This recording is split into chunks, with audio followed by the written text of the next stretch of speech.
Me dijiste, tengo que decirte qué es lo que leo en tu lenguaje corporal. Y eso me intrigó de sobremanera. Y vamos a hablar de algo que llevas haciendo más de 10 años. Analizando lenguaje corporal y enseñando a la gente a mejorarlo, ¿no? Pero realmente la diferencia entre un buen psicólogo y un extraordinario, ponle la carrera que sea, tiene mucho que ver el lenguaje no verbal. Imagínate que vas a meter a tu hija a una escuela, la escuela se ve muy bien, todo, y la directora es pésima para expresarse. Y sale y titubea, y se muerde la mano y se jala el vestido. Es la imagen de la escuela. Y lo vemos en muchas empresas, que hay 2 vendedores y uno llega a la cuota y vende más y el otro no. ¿Por qué?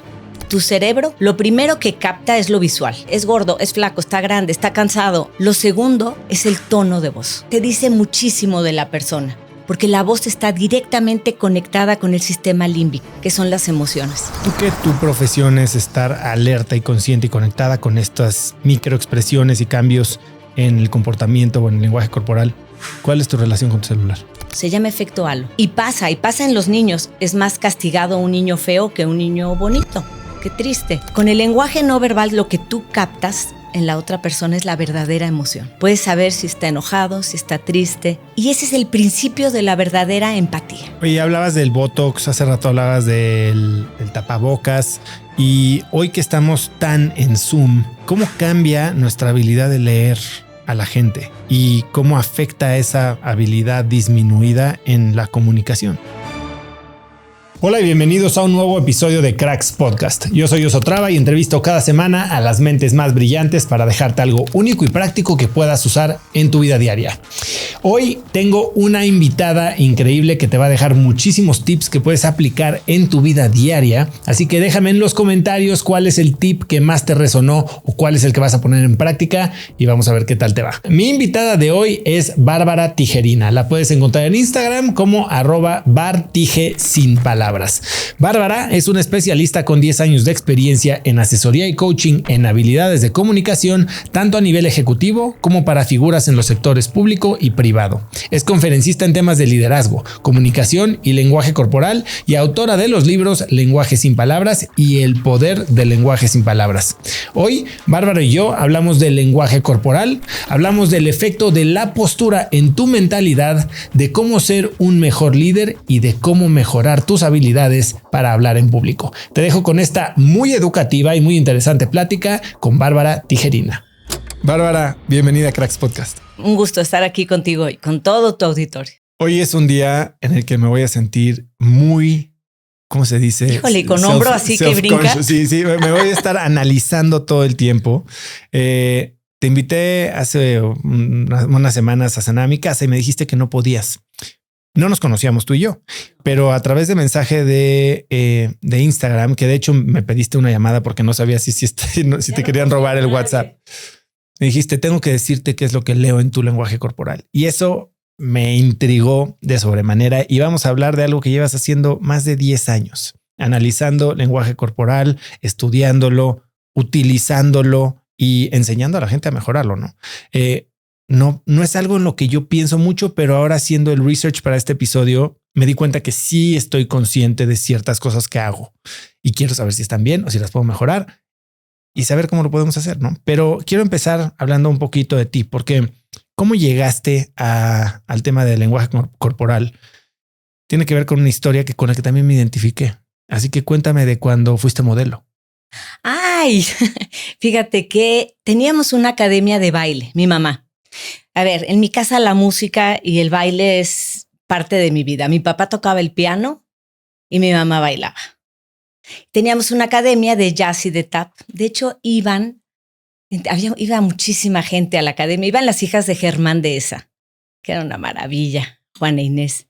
Y bueno, muchísimas que seguro nos están oyendo. No voy a empezar a decir nombres porque van a decir, híjole, no me dijiste. Pero las Esqueda también. Entonces, sí crecí con el baile. Y el baile te hace ser muy consciente de las emociones en el cuerpo. No vas a bailar igual un cabaret que a lo mejor la música de Disney, de los hermanos, de Sherman Brothers. Hay otro sentimiento, hay otra velocidad, hay otro ánimo, el ánimo en todos los movimientos corporales. Entonces empecé con eso Y bueno, mis papás desde los 14 años, si querías comprarte una revista, tenías que chambear. O sea, el día que le dije, pa, ¿me compras una revista? Y me dijo, ¿por? O sea, ponte a chambear. Y ya no nos daba nada. Entonces encontré en hacer anuncios de televisión que pues me pagaban muy bien y me daba unas divertidas enormes. Y luego también puse coreografías. Lo hice muchísimo. Me acuerdo de un anuncio de Bacardí que tenían que bailar las modelos como Simply Irresistible. ¿Cómo se llamaba? Robert Palmer. Uh-huh. ¿Te acuerdas de ellas que se maquillaban de blanco, vestido rojo y todas se movían idéntico? No me acuerdo de ese comercial. No habías nacido, pero bueno. Me tocó poner coreografías para comerciales. Y después de ahí entré a Ritmo Vital, que fue una maravilla, un programa de Televisa en donde en los tiempos de Jane Fonda, que tú tampoco habías nacido, pero eran los aeróbics y las mujeres hacían ejercicio hacíamos con calentadores y ahí era toda una... descalzas. Y el programa tenía mucho éxito. La verdad es que ahorita abres TikTok y encuentras a miles de hombres y mujeres haciendo ejercicio. En esa época no había tal. Y yo hacía el ejercicio los sábados y domingos y a donde iba, sí me decían las secretarias o, oye, los abdominales del sábado pasado estaban dificilísimos. Entonces fue una etapa padre y me ayudó a patrocinarme y a pagar mi carrera en el ITAM. Uno de estos comerciales fue de refresco y tuviste problema porque, como tú dices, te diste cuenta que no sabías decir mentiras. Ah, sí. ¿puedo decir la marca? Claro. Era Capi. Y entonces tomaba yo un refresco y tenía que decir, qué rico refresco, es de naranja. Y yo tomaba el trago y, qué rico refresco, es de naranja. O sea, no podía decir mentiras. Me cuesta mucho trabajo decir mentiras. Se me nota. Me la notas en la segunda porque me puedes preguntar y a lo mejor me sale la mentirilla la primera, pero en la segunda si me dices, ¿de veras? Ahí caigo. ¿Y de dónde entonces nace tu interés en el lenguaje no verbal como una disciplina? Estudié una maestría en humanidades en la Anáhuac, en Querétaro, y había un diplomado para recibirse que se llamaba de inteligencia emocional. Y uno de los módulos era lenguaje corporal. Y entré ahí y dije, de aquí soy, a ver, ¿qué tengo que hacer para saber más de esto? Que realmente no es un conocimiento nuevo. O sea, en el primer libro, de hecho, escribo cómo Cervantes en el Quijote tiene por ahí un segmento en el que le dice a un mensajero, mándale esta carta a Dulcinea y tú vas a tener el poder de mirar en ella si le da emoción, si le da gusto. Por favor, dime si se mueve el cabello, dime si se pone roja, dime si guarda el papel y lo ignora. Dice, porque solo tú vas a conocer los secretos de su corazón. Ese es el lenguaje no verbal, es lo auténtico, es lo honesto. Es muy difícil mentir con el cuerpo. Es mucho más fácil mentir con las palabras. ¿Y hubo algún evento, alguna situación en tu vida que te orilló a tomar la decisión de dedicarle tu vida? Yo me divorcié hace 10 años. Mi sueño era trabajar en radio. Ese era mi sueño. Yo trabajaba primero con Esteban Arce.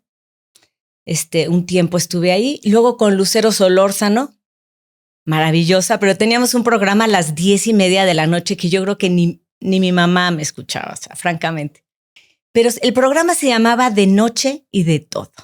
Entonces, cada semana investigar y a ver de qué hablabas. Un día hablé de Remedios Varo, o sea, investigar, ir y platicar.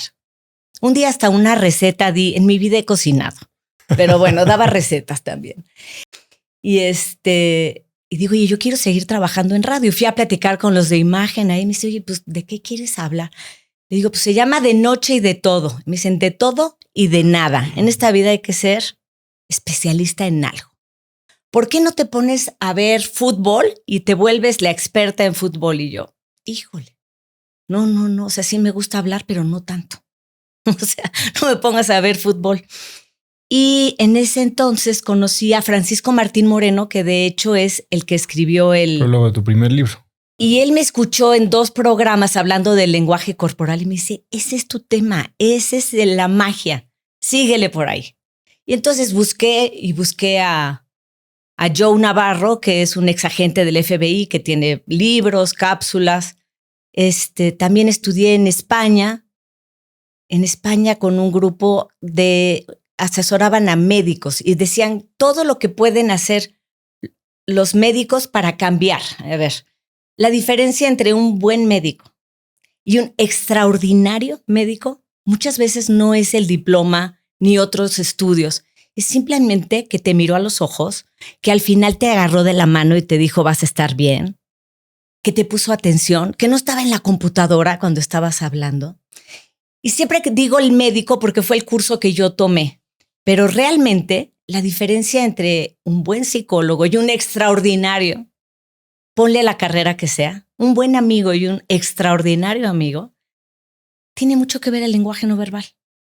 ¿Ha habido en algún momento en tu vida, tal vez a nivel personal o incluso profesional, en el que sentiste el efecto de tu lenguaje no verbal de una manera irrefutable? Lo he sentido, lo sigo sintiendo todos los días. Yo en el segundo libro doy muchos consejos de cómo hablar en público, de estrategias que se han demostrado que hacen que cambie, que la otra persona te elija a ti. Pero yo en un principio tenía pánico de hablar en público, pero pánico me salía voz así como, ya sabes, como la de llorar. Llegué a dar clases a la Anáhuac en Querétaro y el primer día que llegué estaba nerviosísima. Era un grupo de medicina y yo les daba clases de comunicación.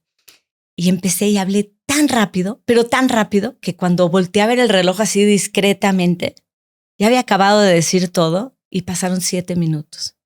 Y dije, en la torre. A ver, platíquenme ustedes, ya no había qué hacer con ellos. Les dije, bueno, solo por hoy les voy a dar chance de que arreglen sus horarios. Se fueron y yo me fui llorando todo el camino y dije, no puede ser, soy malísima, pero malísima. Dije, esto no me vuelve a pasar. Y entonces cada clase que daba yo la leía, la practicaba, la ensayaba, la cronometreaba antes de ir a dar la clase porque dije, a mí no me vuelve a pasar esto. Ahora, estás hablando de situaciones personales. Seguramente en tu vida, a lo largo de los últimos 10 años, lo has visto suceder. Cosas que tal vez te parecen increíbles que sucedan en las esferas en las que te mueves. El lenguaje corporal sí es tan importante como dicen. O sea, sí, solo hay una primera vez de causar una primera impresión. Tú creo que dices que la primera impresión es la última. ¿Qué tan verdaderamente importante es esto de lo que tal vez hablamos poco? Mira, estaba viendo un discurso de Bill Clinton, 2012, en la Convención Demócrata. Es una obra de arte. ¿Cómo habla? ¿Cómo maneja distintos tonos de voz? Dura como 40 minutos. Sus movimientos de manos. Cuando quiere decir algo que le importa mucho, se lleva las manos al corazón y eso te emociona, te conecta. Después de hablar él, lograron levantar las encuestas hasta 6 puntos. O sea, un discurso bien dicho, bien sentido, puede hacer la diferencia en que te compren a ti o no. ¿Y esto se transmite o se aplica a cualquier contexto de la vida o es solo para estos perfiles que están subidos en un escenario? Imagínate que vas a meter a tu hija a una escuela. La escuela se ve muy bien, todo, y la directora es pésima para expresarse. Y sale y titubea y se muerde la mano y se jala el vestido y es la imagen de la escuela. Te estoy diciendo la imagen de la escuela por decirte un ejemplo. Realmente es la imagen de la empresa. Si el directivo, si el que va y te vende no tiene presencia, se puede perder grandes ventas. Y lo vemos en muchas empresas, que hay 2 vendedores de la misma área y uno llega a la cuota y vende más y el otro no. ¿Por qué? Porque dejó el celular en el coche, porque se acerca, porque saluda, porque escucha, porque hace contacto visual. O sea, va mucho más allá de cómo te paras y de lo clásico, ¿no? De si te paras derecho, si tienes una postura, si haces la mano para acá, si te tocas el corazón. Estás hablando de temas de conexión. De conexión. Mira, tu cerebro lo primero que capta es lo visual. O sea, antes de que te des cuenta de qué está pasando, visualmente ya viste, es gordo, es flaco, está grande, está cansado. O sea, un montón de cosas ya las viste. Lo segundo es el tono de voz. el tono de voz te dice muchísimo de la persona. Si estás estresado, cambia el tono de voz. Ahorita, por ejemplo, en el discurso de Claudia Sheinbaum, ella le estuvo leyendo, o sea, no es lo mismo un discurso leído que un discurso que dices sentir. La gran mayoría de la gente lo lee, ¿no? La gran mayoría de la gente lo lee y tienen teleprompters. Pero cuando tú estás diciendo algo en lo que realmente crees, cambia tu tono de voz, porque la voz está directamente conectada con el sistema límbico, que son las emociones. Si tú estás muy contento, ¿cómo es tu voz? Supongo más aguda. Más aguda, más rápido, es alto. Si estás asustado, será más baja, que cambia por completo. Es más, hay hasta una jerarquía de dominancia y sumisión. No le vas a hablar en el mismo tono de voz al jefe que al empleado. La voz cambia. Entonces, el cerebro capta lo visual, luego capta lo vocal, que de hecho, decía un maestro en Los Ángeles, Dr. Jack Brown, él dice que las mujeres detectamos hasta 7 cambios de tono de voz, ¿no? Dice, me está mintiendo, ¿por qué cambió el tono de voz? Y que los hombres en general captan 3. Siempre es en general, nunca falta el hombre que capta los 7 o la mujer que no captó ninguno. O sea, pero las mujeres, yo no sé si por el tema de la empatía, los bebés, aprendemos a leer el lenguaje no verbal. Y el hecho de que tú hayas sobrevivido es porque tu mamá o los que te cuidaban supieron leer tu lenguaje no verbal. Has oído a las mamás, ¿no? Que dicen, no, ese llanto, no le hagas caso, es de berrinche. Ese es de hablarle al doctor. Y mucha gente se queda, pues está llorando igual, ¿no? El tono de voz cambia y da información importante. Es un poco, yo creo que, supongo que has visto estos programas de mentalistas, ¿no? Darren Brown, creo que se llama uno, que dices, ¿cómo es posible que puedan saber todas estas cosas? Y lo que hacen es, tienen una capacidad muy entrenada o superior para leer estos microgestos, microlenguaje no verbal. ¿Eso es a lo que te refieres? Sí, es una invitación, en general en mis libros, en mis clases, una invitación a volver a poner atención. Creo que vivimos muy distraídos. Creo que el arma de distracción masiva que es el celular nos hace perder información bien importante. Porque le dices a tu hija, oye, ¿cómo te fue ayer? Y la respuesta es bien. Ah, qué bueno. ¿La volteaste a ver? ¿Viste si se estaba rascando la mano? ¿Viste si el ojo estaba lleno de lágrimas? O sea, pierdes información muy importante. Cuando estás negociando con alguien, ¿por qué cuando lee un párrafo en particular, hace estas cosas y traga saliva? ¿Por qué? ¿Por qué en ese párrafo? Ahí hay algo incomoda. Tú que tu profesión es estar alerta y consciente y conectada con estas microexpresiones y cambios en el comportamiento o en el lenguaje corporal, ¿cuál es tu relación con tu celular? ¿Cómo la manejas? Yo también traigo el celular todo el tiempo, pero trato de no tenerlo en la calle. Por ejemplo, una vez me tocó ver una entrevista a personas que asaltaban y decían, oye, ¿cómo eliges a tu víctima? El más distraído. Entonces sí, en la calle y eso procuro no traerlo. ¿Y en tu vida normal, en tu casa, con tus hijos? Mis hijos ya no están conmigo porque ya están grandes, pero en mi casa sí lo veo, evidentemente. Tú dices que la gente no se acuerda de lo que dijiste, se acuerdan de cómo te veías. Y hay una frase muy común, muy popular, que es la gente no se acuerda de lo que dices, sino de cómo los hiciste sentir. ¿Cómo empatan estas dos visiones de cómo se veía? O sea, mucha gente te dicen en internet, no, vístete como quieres que te vean. No es tanto de cómo te veas. O sea, definitivamente la apariencia es un canal de comunicación y es importante, ¿eh? O sea, no soy asesora de imagen como tal. La apariencia es un canal como hay 8 más. Luego te digo los otros 8. Pero la apariencia es el primero. O sea, tú cuando ves a alguien, la ropa habla. Tú lo ves y ya te dijo si se bañó, si no se bañó, la edad, hace deporte. ¿Cómo lo ves? O sea, te da mucha información nada más de verlo. Por eso sí hay que cuidar mucho la ropa, pero no digo que no es cómo lo viste en cuanto a la ropa o a la imagen, sino cuando pasa alguien a hablar, un maestro, ¿cómo lo viste? ¿Seguro? ¿No seguro? ¿Sabe de lo que habla? ¿Está interesado? ¿Está palomeando la hora? A eso me refiero. ¿Cómo lo viste? La percepción de que sabe de lo que habla es algo que se puede moldear utilizando técnica. Sí, claro que sí. Claro que sí. Tienes que... Mira, yo trabajo con mucha gente asesorándolos y me tardo un buen rato en cómo caminan. ¿Cómo caminan? ¿Cómo es la entrada al Senado? ¿Cómo es la entrada al salón de clases? Esa primera impresión es muy fuerte.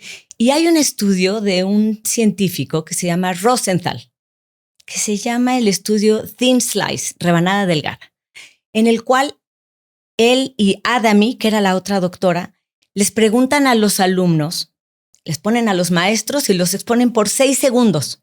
Este es tu maestro de gimnasia y el de francés.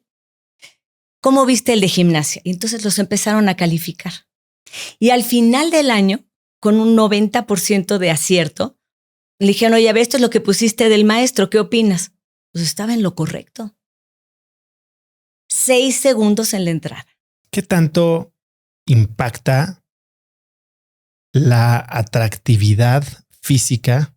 Esto que hablan de la simetría facial.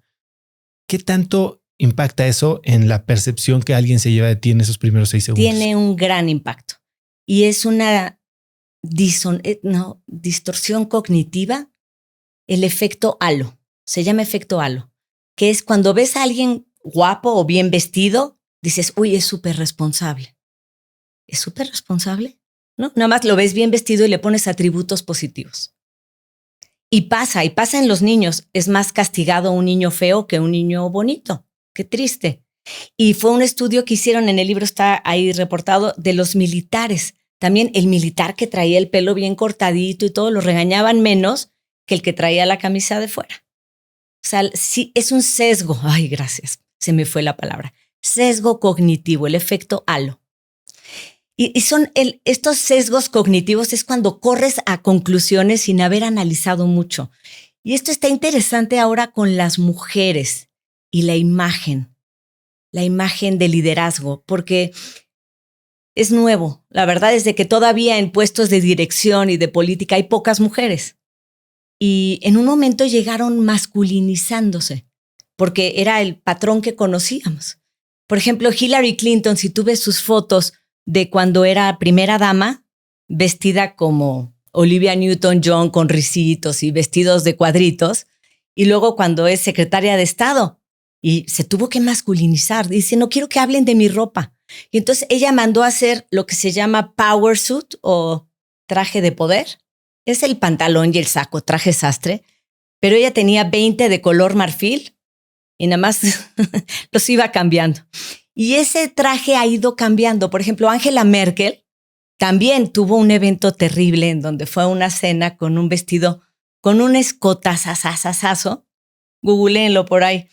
Angela Merkel, escotazo. Le fue muy mal porque todo el mundo hablaba de su escote y dijo, nunca más. Y ella hizo lo mismo que Hillary Clinton, pero de colores. Y en las reuniones con Obama y con Macron, ella aporta el color porque ella llega de roja o de rosa, que los colores también tienen un impacto psicológico. Luego está Sanna Marin, no sé si la ubicas, es una mujer primer ministra de Finlandia, ya no, es de las que mejor manejó la pandemia. Ah, creo guapísima, que sube de... Sí. guapísima. Joven, 30 y tantos años. Y usa puro de estos trajes de poder negros. Y ya. Entonces, Donatella Versace dice, oiga, no, a ver, si va a llegar la mujer a estos puestos, ¿por qué no podemos ser femeninas? Bueno, Margaret Thatcher, la dama de hierro, sí usaba hombreras y sí entrenó para bajar su voz porque tenía la voz de, no, yo no la puedo hacer, pero de mujer de hace muchos años muy alta. Y entonces tomó un entrenamiento con un maestro de teatro para que le ayudara a bajar la voz. Y luego está también, a mí la que me encanta es la de Jacinda Ardern. Tampoco sé quién es. Nueva Zelanda. Es una mujer que de hecho tuvo a su bebé mientras era primer ministro. Es de las mujeres que mejor manejó la pandemia. Ella decía, quédate en casa como el de aquí, pero decía, por favor sean amables. que creo que este es un aporte en el liderazgo femenino, fíjate, eso me gusta.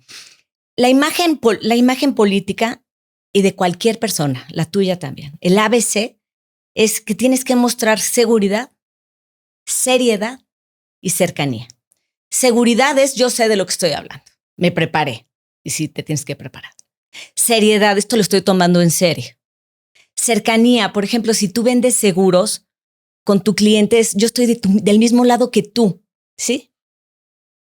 En la imagen política también, seguridad, sé cómo gobernar, seriedad, hay que guardar un papel y un respeto a la investidura, seguridad, seriedad y cercanía, te escucho. Es muy importante que el político escuche, pero ahora con las mujeres se agrega una nueva cualidad y es empatía. Y esa empatía fue la que mostró Sanna Marin en la pandemia, porque al final de todos los mensajes de la pandemia decía, be kind, sea amable. Es curioso eso que que mencionas sobre la cercanía. Hace poco platicaba con el director general de un banco. Aquí en México es un banco muy grande extranjero que está entrando a México. Y hicieron una campaña muy, muy poderosa con una celebridad mexicana. Y hicieron un estudio para ver la percepción que había del público de esta celebridad. Y me comentaron que donde más rankeaba, a ver si era muy reconocida, si tenía pues buena reputación, pero que rankeaba muy alto en cercanía porque en sus redes sale con su mamá y con su perro. Con su mamá y su perro. A mí me llamó la atención en el discurso de Claudia Sheinbaum hoy, después de hablar de muchas cosas, cuando dijo, soy mamá, soy abuela, en esa parte que se vuelve tan humana en la que conectamos. Ahora, ¿cuáles son las señales no verbales que más deberíamos de tener en cuenta? Sobre todo, a ver, a nosotros nos escuchan muchos directores generales, muchos líderes de equipo, muchos emprendedores que están teniendo reuniones, pues donde stakes are high, donde hay mucho en la línea, ¿no? Deals grandes, negociaciones poderosas. Si tuviéramos que cuidar algo en nuestro lenguaje no verbal, ¿qué sería lo más importante? El lenguaje no verbal es muy importante evitar los gestos adaptadores. ¿Cuáles son estos? Es tocarte la cara, rascar la nariz, hacerte este automasajito en las manos. Las mujeres frecuentemente cuando estamos nerviosas jugamos con el collar y los hombres se quitan esa pelusa imaginaria que no existe.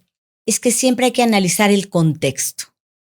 O sea, no puedes decir, esto no es, por ejemplo, cuando tienes un diccionario de palabras en francés y no puedes hablar francés con un diccionario. Tampoco el lenguaje no verbal es pon las manos así y esto significa una cosa y pon las manos bajo la barba y es que estás muy interesado. No, así no funciona. Entonces, por ejemplo, si me dices, oye, es que la chava se mordió el labio. Así. Pues, ¿cuál es el contexto? ¿No?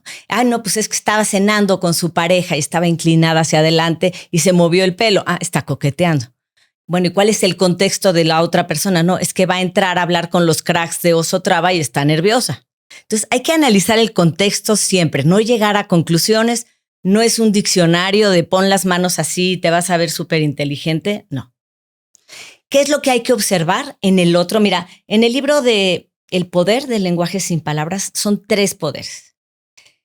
Es que el lenguaje corporal va en 3 sentidos. Por un lado es el de observar, saber leer al otro.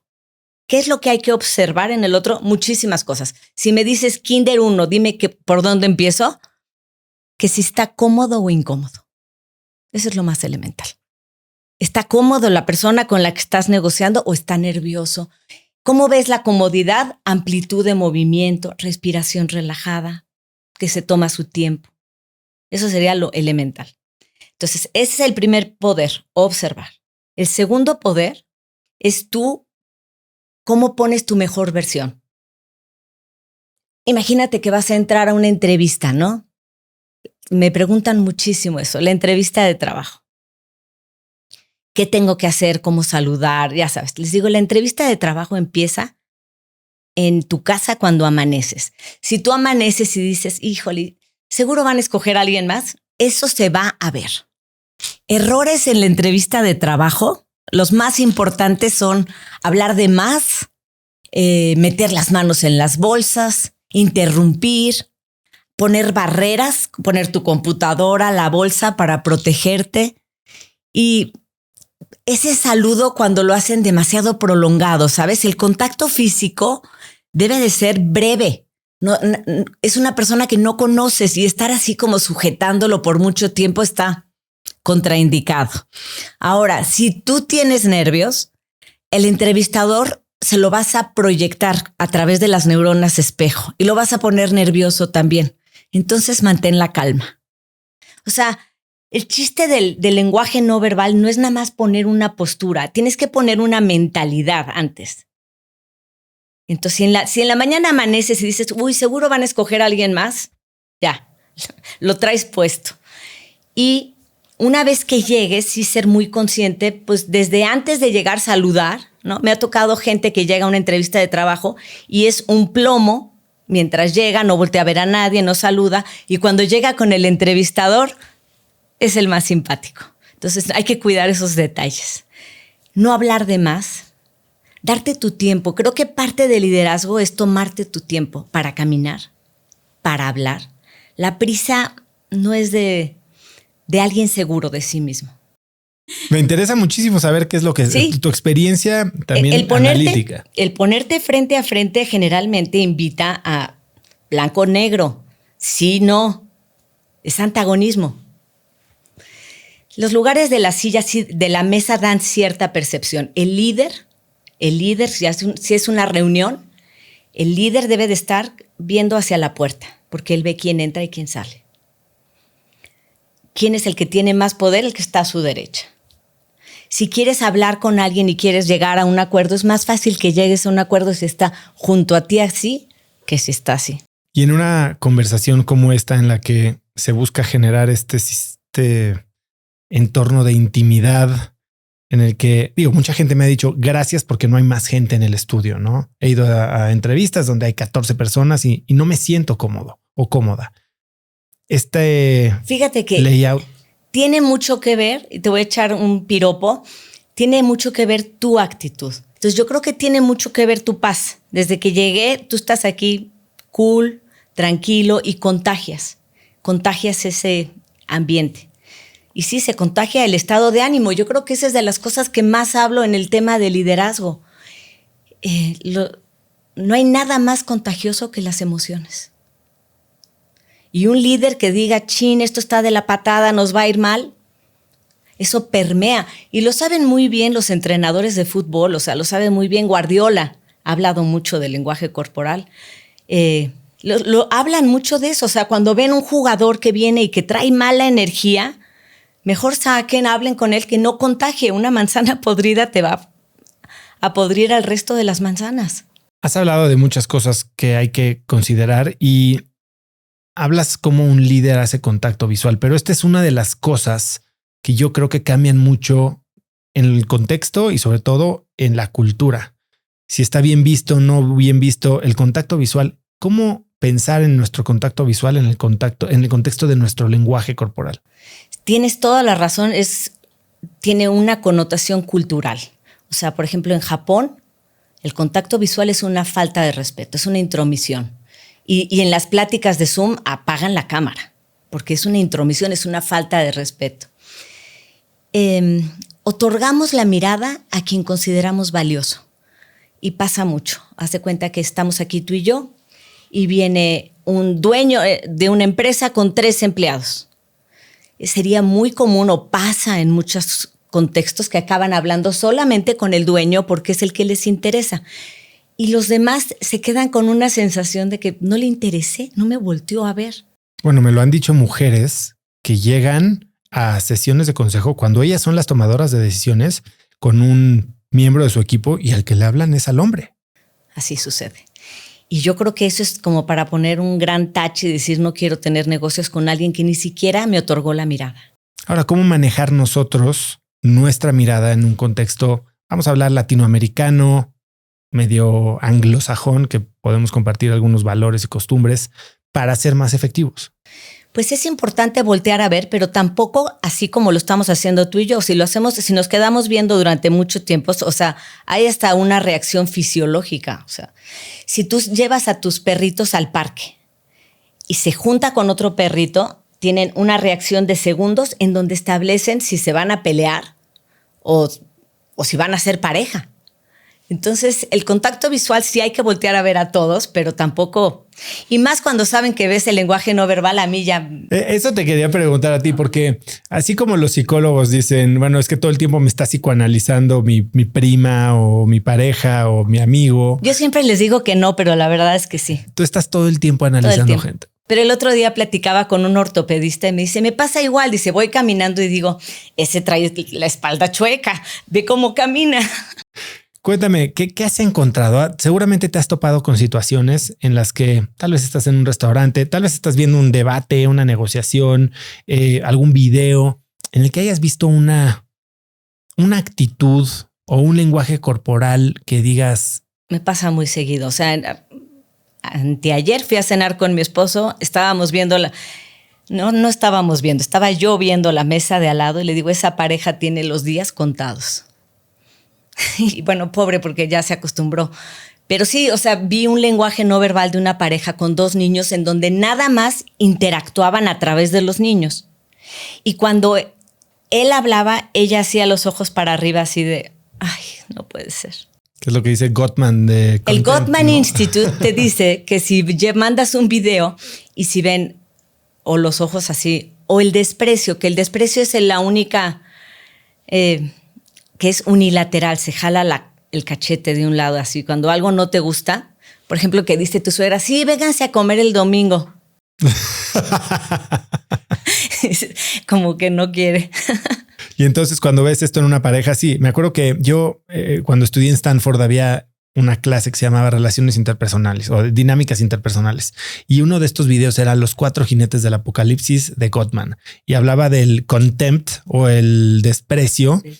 Esta actitud de rodar los ojos para arriba a tu pareja, que es prácticamente el verdugo de cualquier relación. Y fíjate que el Instituto Gottman dice otra cosa interesante, que las parejas que son atentas al lenguaje corporal tienen más posibilidades de seguir. Porque te voy a decir, sales a una cena con tu pareja, con tu esposa, y la ves que de repente algo le incomoda. Digo, si le pones atención, el amor es atención. El amor es atención. El amor es atención. Le pones atención y en el coche o más tarde le dices, ¿algo te molestó en la cena? Te ahorras, pero muchísimos pleitos o lo tomas el pleito mucho antes de que explote. En la pandemia me pasó que estaban un directivo con una plática de Zoom con todos los empleados. Yo estaba ahí y les dicen, oigan, tienen que venir el sábado, por favor, a las 4 a atender no sé qué. Y si no estás viendo que uno de ellos de repente hizo así, es un conato de bronca que si lo puedes anticipar, te evitas un problema grande. Pero hay que estar atento. El amor es atención. Yo creo que tu pareja se debe de alegrar con tu alegría, entristecer con tu tristeza, preocupar con tus preocupaciones.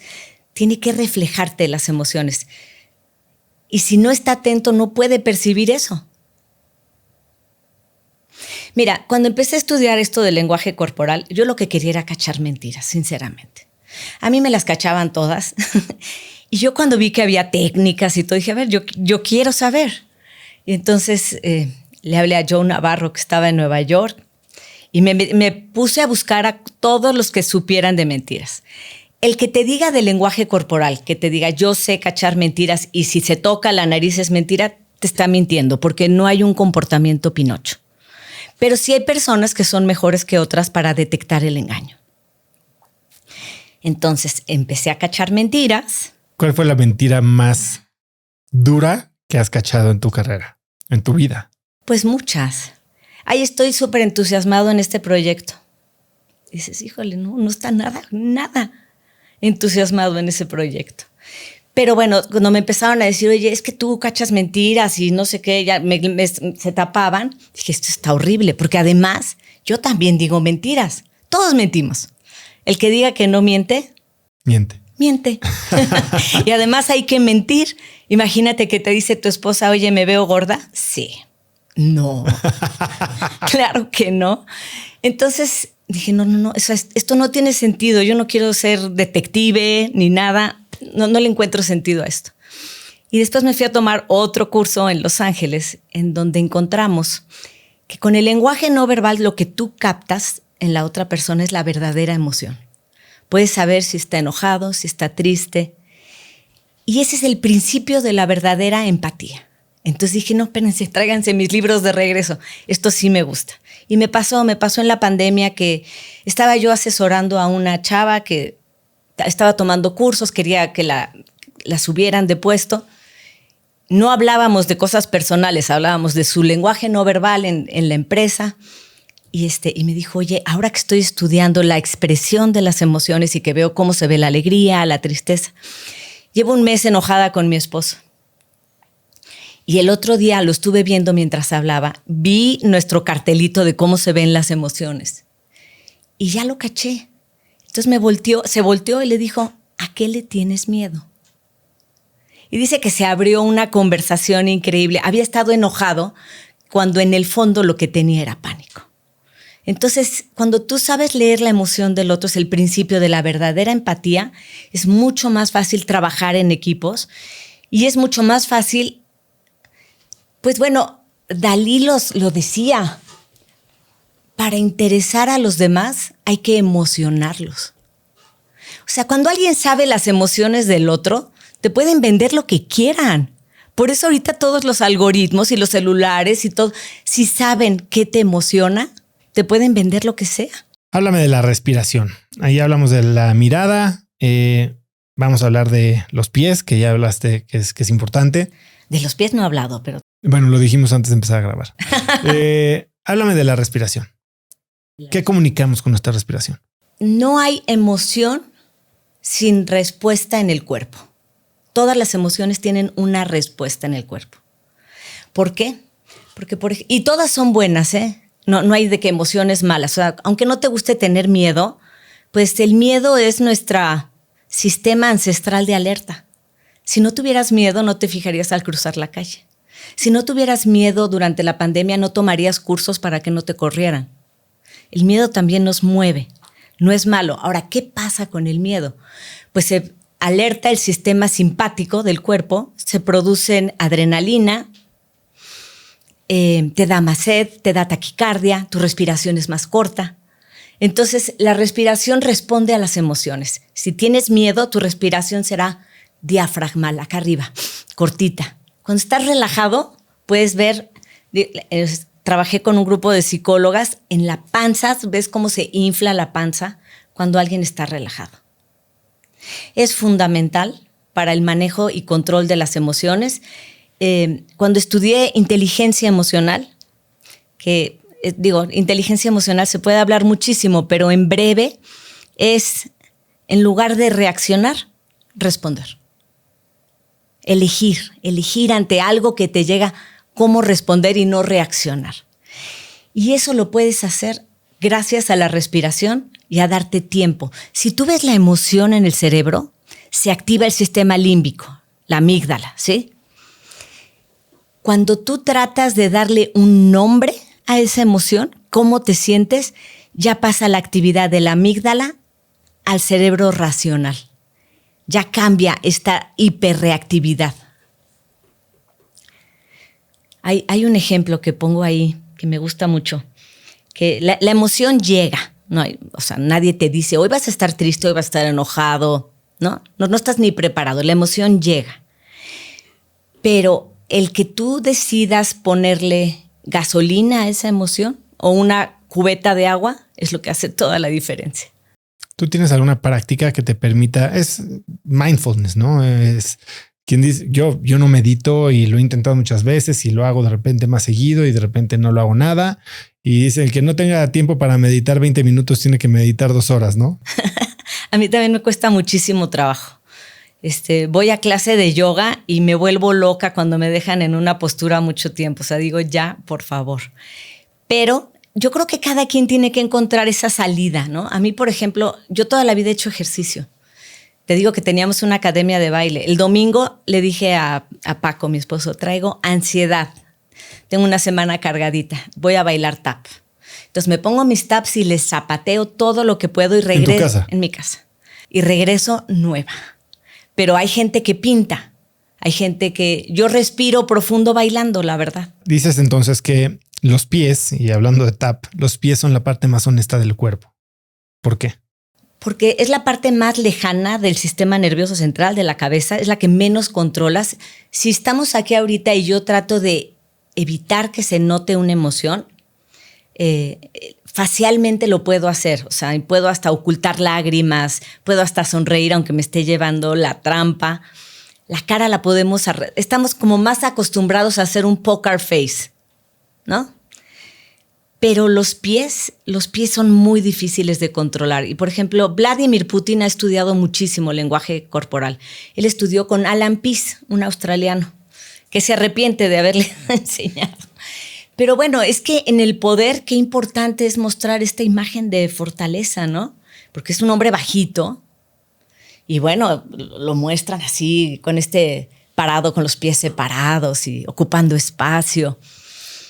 Y él, cuando está muy estresado, lo que puedes ver es que levanta el pie así. Porque se le ha enseñado, haz de cuenta que tú estás ahorita y que estuvieras nerviosísimo. En lugar de rascarte la nariz, mover las manos, te digo, en los pies adentro de los tenis, hazlos así como lagartijas. Y entonces ahí, o sea, el estrés es adrenalina y tiene que salir y va a buscar una salida. El chiste es que no se note. Porque a nadie le gusta contratar a alguien que esté muy nervioso, ¿no? O andar con alguien que esté muy nervioso. Hablamos de que el ABC era seguridad, seriedad y cercanía. Seguridad, aunque te esté llevando la trampa. Y creo que hablábamos de los 3 poderes y no sé si los vimos todos, porque hablabas de observar. Qué bueno. El primero es observar. El segundo es tú, cómo te pones, cómo hablas, cómo respiras. Y el tercero tiene que ver con el autoconocimiento. Y ese lo descubrí en la pandemia porque estaba yo en terapia y mientras estaba hablando con mi psicóloga, con mis manos, lo que no me gustaba, lo ponía lejos de mí. Así, entonces, es que y dije, ay, qué chiste. O sea, estás en la pantalla, te estás viendo. Dije, pero ¿por qué lo pongo acá? Lo quiero alejar de mí. Entonces, también es el poder del autoconocimiento. Regresando al tema de los pies, te he oído decir que gente que cruza los pies, que no los apunta, que si los abre, que si los cierra. No estamos medio tratando de buscarle 3 pies al gato. O sea, no hay cosas que se hacen sin esa intención o que no están comunicando algo tan profundo. Hay un montón de cosas que se hacen de manera natural. Por eso te digo del contexto con esto del morder el labio.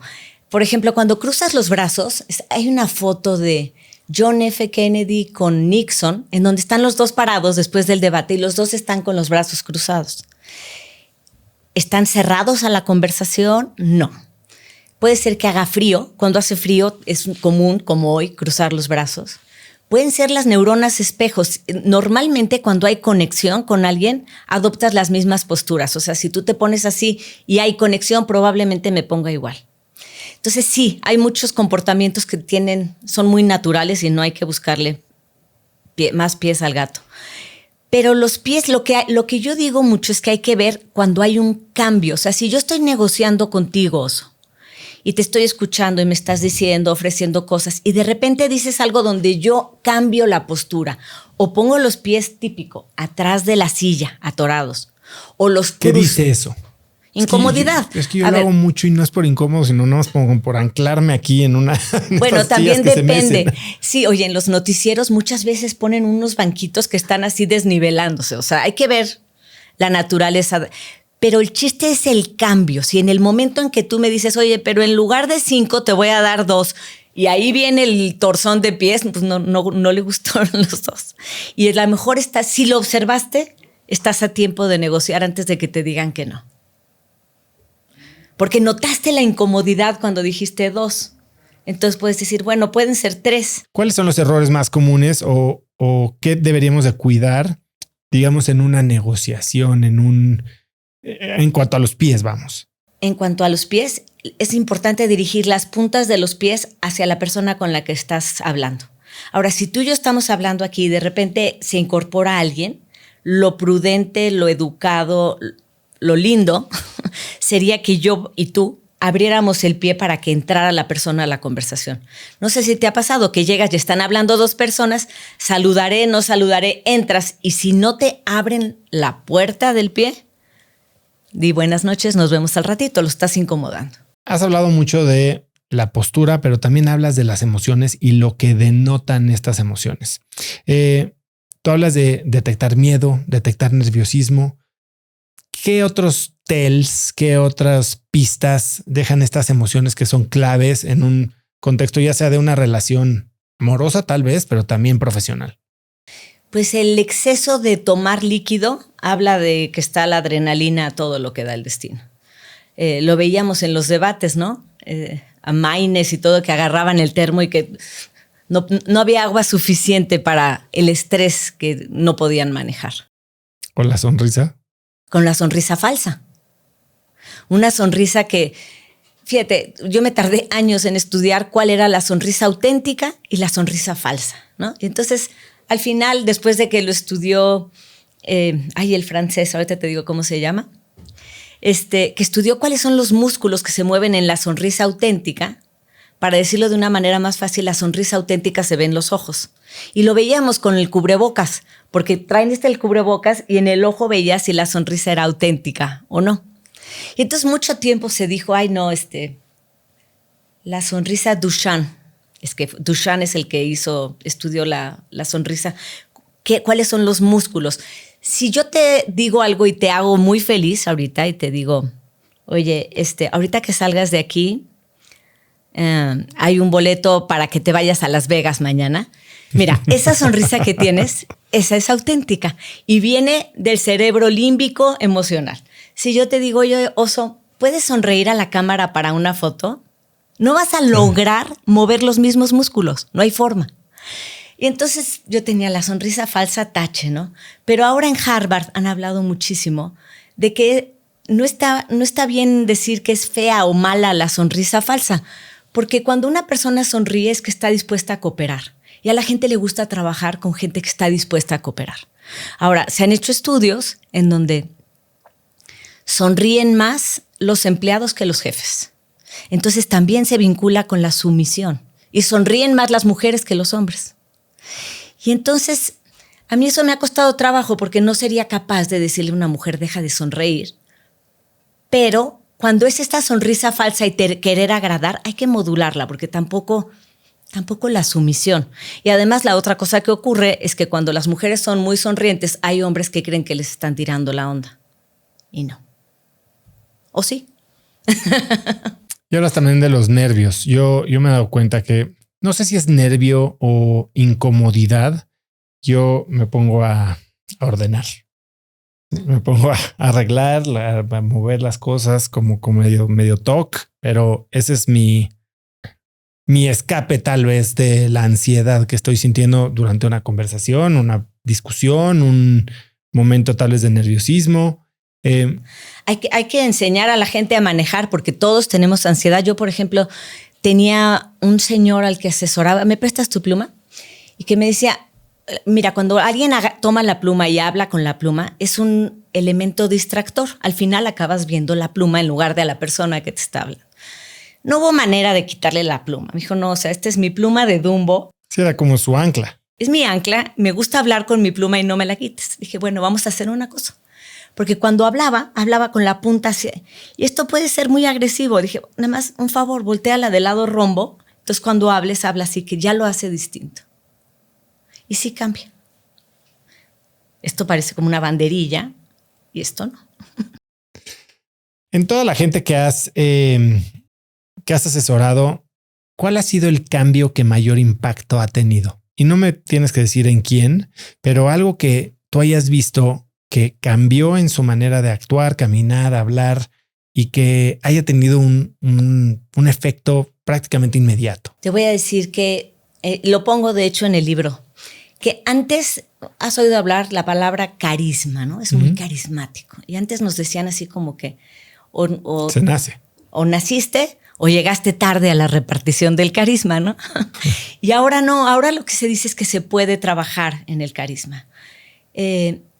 Hay un líder de una empresa que tenía una actitud muy sumisa y entraba agachado y con la espalda, ya tenía hasta la espalda encorvada, como la actitud. El cuerpo modifica tu mentalidad modifica el cuerpo. Háblame más de eso. Eso es lo que dijo Amy Cuddy. Fake it until you make it. Y eso es lo que dicen las neurociencias, que el cuerpo se habitúa. Si tú le enseñas a tu cuerpo, a ver, vamos a sentarnos bien, vamos a ocupar espacio, no me voy a empequeñecer, no me voy a cruzar de brazos. La mente se cree que como tu cuerpo está tranquilo, la mente está tranquila, un poco como la yoga, un poco como la meditación. Si tú adoptas posturas de seguridad, tu mente está tranquila. Y eso sí lo he practicado con muchísima gente y lo he practicado yo misma. O sea, el día que entré con Joaquín López Dóriga, acababa de pasar una pésima noticia. Había un ambiente ahí que se cortaba con tijeras. Entré muerta de miedo y dije, a ver, tranquila, pies separados. Y fluyó. Me decía, tengo una amiga que se llama Fernanda Mead, que es de las Pandoras. Me dice, oye, te veías tranquilísima. Dije, bueno, mi curso, palomita. Le dije, haz de cuenta que fui a cantar al auditorio y sin voz. Oye, hablando de justo estos tips para demostrar tranquilidad, confianza, autoridad, no necesariamente agresión, pero sí poses de poder. ¿Cuáles serían tus, no sé si son 5 o 10 que podríamos comunicar y hasta demostrar qué es lo que tenemos que hacer? Que entiendo que no es solo la mano o la postura o la pierna. Estás exagerando las manos ahorita conmigo, ¿verdad? No, yo hablo mucho con las manos. Bueno, pues lo estás haciendo muy bien. Nos gusta ver a la gente que mueve las manos. Las pláticas más vistas de TED Talk, las de más éxito, tienen hasta 470 gestos con las manos. Yo antes gestos pensaba que eran nada más de la cara. Gestos es todo lo que se mueve, postura es todo lo que es rígido. Las pláticas exitosas de TED Talk tienen 476 gestos de manos. Que TED es complicado porque no te permite caminar.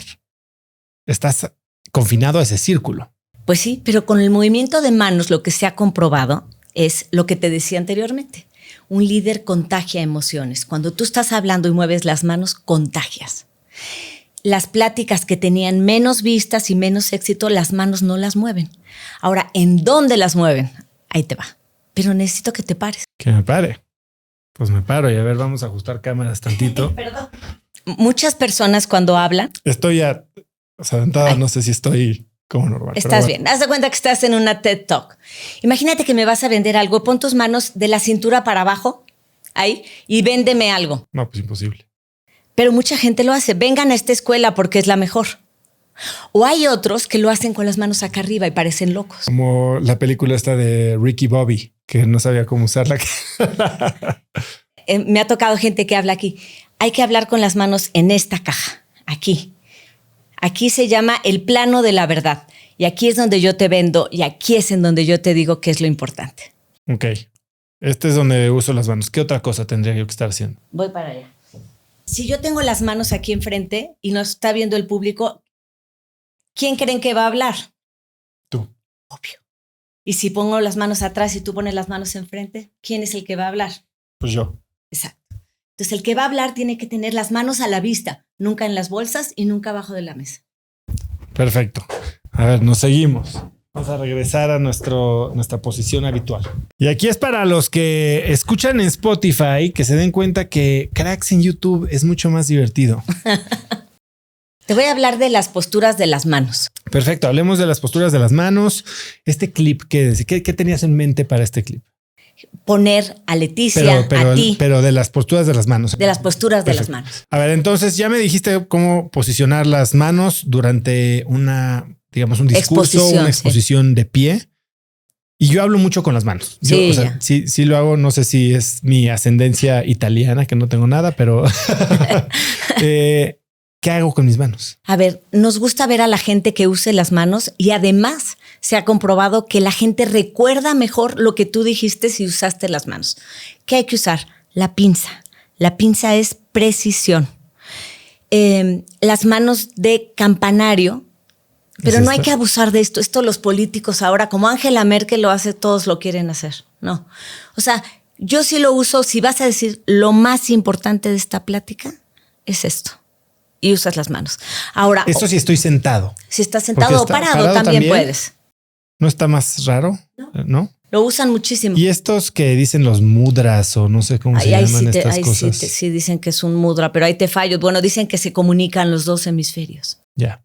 Obama, por ejemplo, hablaba así y cuando va a llevarte a lo más importante explota las manos. ¡Wow! Pero bueno, Obama. La mano de pinza, hay que evitar el dedo índice acusador. ¿Se puede usar en momentos? ¿Quieres amenazar a alguien? Sí. Sí lo he usado como para... No es para acusar a alguien, pero sí como para asignar responsabilidad en algo que podrían hacer para mejorar. Sí lo he usado. Bueno, hay gente que se puede sentir muy agredida porque además parece casi como una pistola. Lo puedes usar hacia arriba, que es un gesto de batuta. Aquí yo mando, aquí yo te digo lo que hay que hacer. Eso sí se puede. Hacia arriba es batuta, pero así. ¿Qué más? Otra cosa muy importante es enumerar. La primera cosa más importante, la segunda y la tercera. A la gente le gusta ir siguiendo y que el cerebro sepa, número 1, que son 3 y que se las vayas enumerando. Si les vas a decir mis 3 consejos más importantes, primero. También puedes subrayar. Esto para mí es lo más importante. Obviamente no hay nada escrito, pero en la mente queda enumerado. Llevar las manos, vamos a hablar juntos.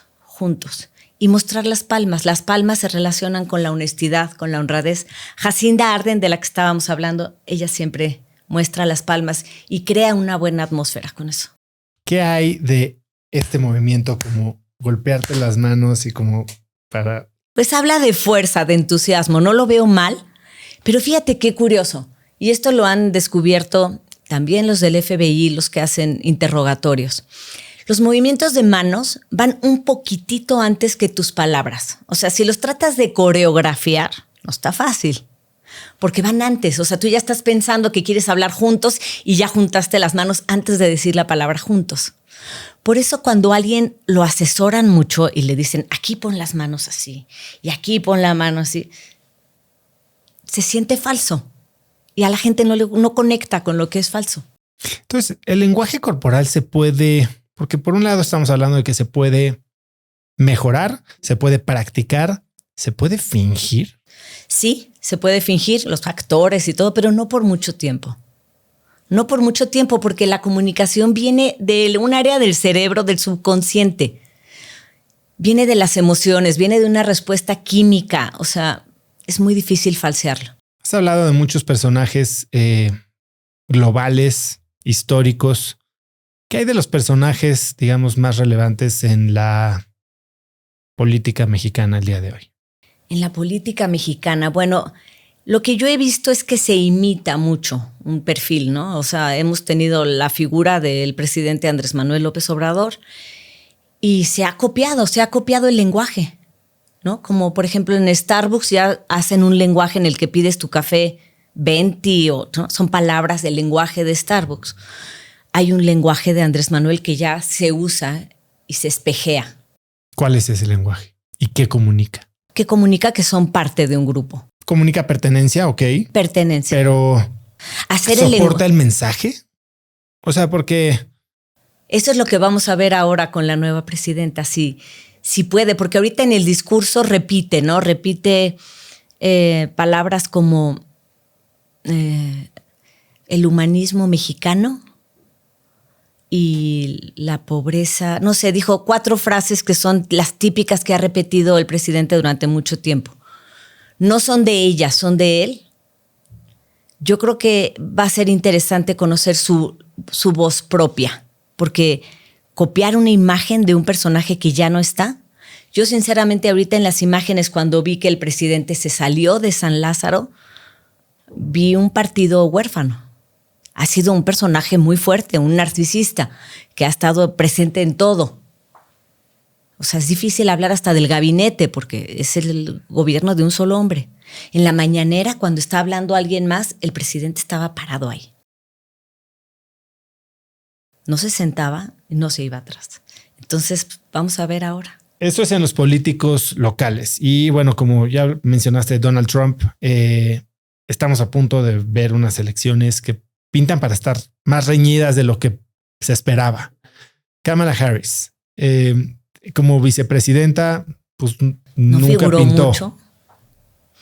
Pero qué increíble cómo ha cambiado su imagen, ¿no? Lo decía Arthur Miller. Arthur Miller, entre otras, es un dramaturgo que fue esposo de Marilyn Monroe. Y él habla que los políticos tienen que ser grandes actores para ser políticos.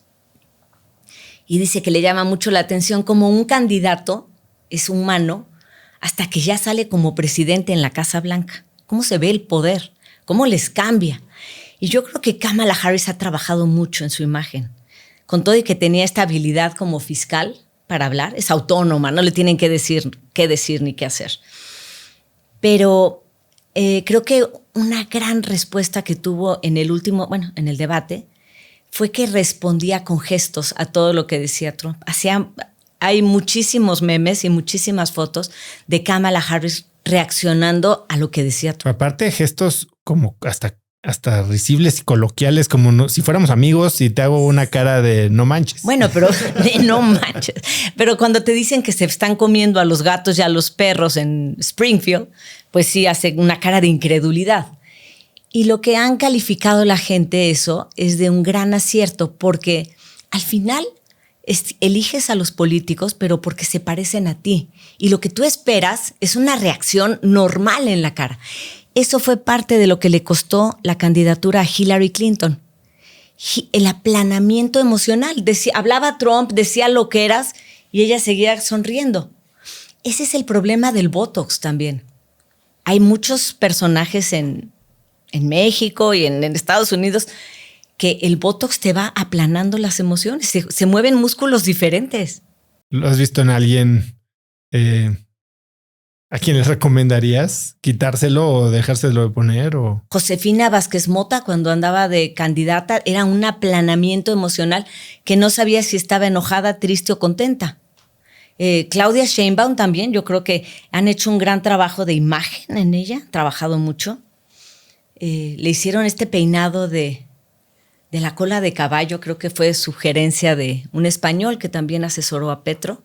¿Por qué? ¿Qué viene con una cola de caballo? Pues fue una imagen limpia, elegante. Ella le acomodó, ella sigue, pero hacerla diario y con la edad. A mí me haces esa cola de caballo todos los días y en 5 días me quedo sin pelo. Entonces, la imagen de las mujeres es más difícil porque el hombre nada más se pone traje y ya está. Se tiene que ver un hombre descuidado. Dices, bueno, si no se sabe cuidar a él, ¿cómo nos va a cuidar a los demás? ¿No? Pero Obama dijo algo maravilloso cuando competía con Hillary Clinton y él veía que pues, él se ponía su saco y ya estaba bien. Ni peinarse. Y Hillary Clinton, pues maquillaje, pestañas, todo lo que tenemos que hacer las mujeres. Y dices que, ¿qué razón tenía Ginger Rogers, que era la que bailaba tap con Fred Astaire, y que decía, es que yo hago lo mismo que Fred Astaire, pero de espaldas y con tacones? Entonces, así está la imagen de las mujeres, haciendo lo mismo, pero de espalda y con tacones.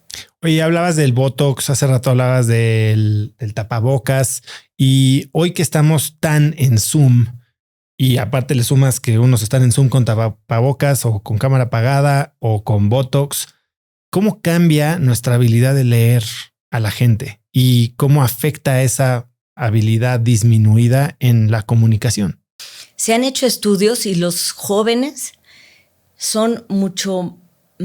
les cuesta mucho más trabajo identificar las emociones de los demás. No tienen el entrenamiento.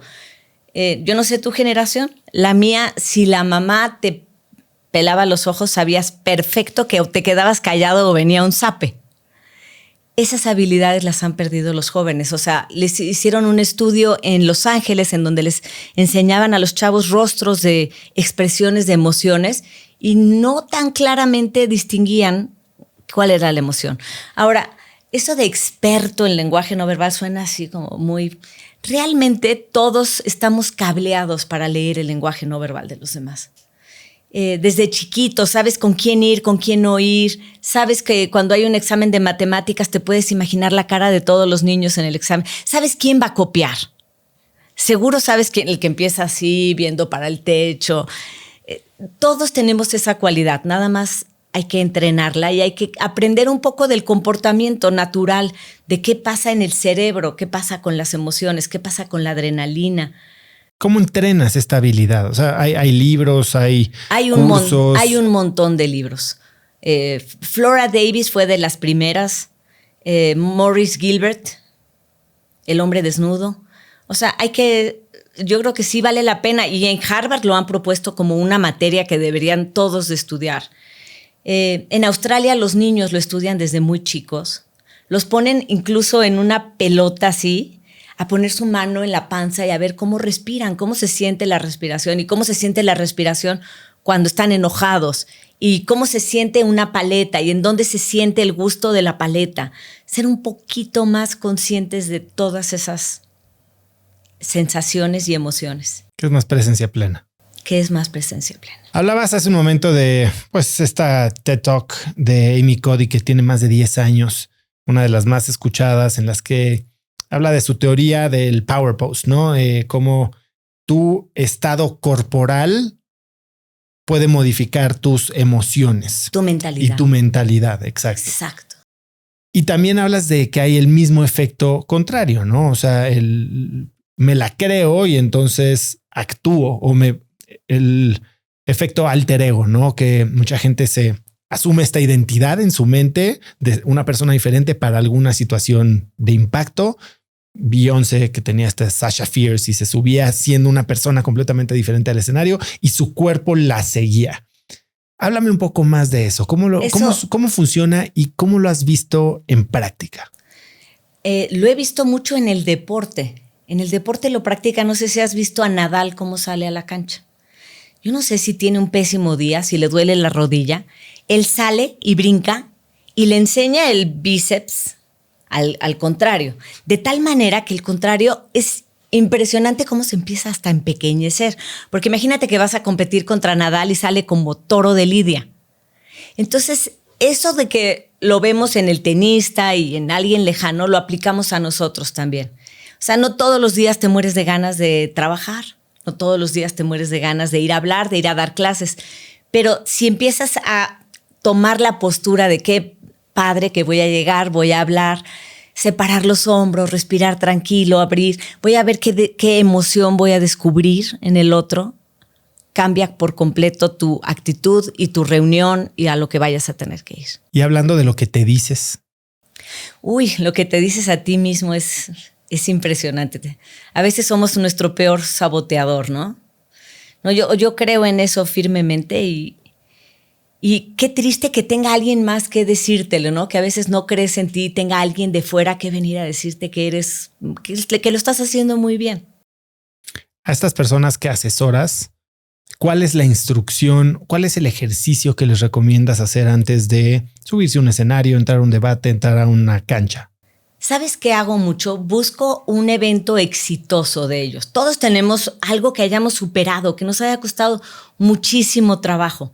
Y eso lo tengo en el portafolio. O sea, antes de entrar, ¿te acuerdas aquí cómo te salió y cómo te fue bien? Que lo visualicen y que vean si pudo superar eso, tener esa actitud para el siguiente reto.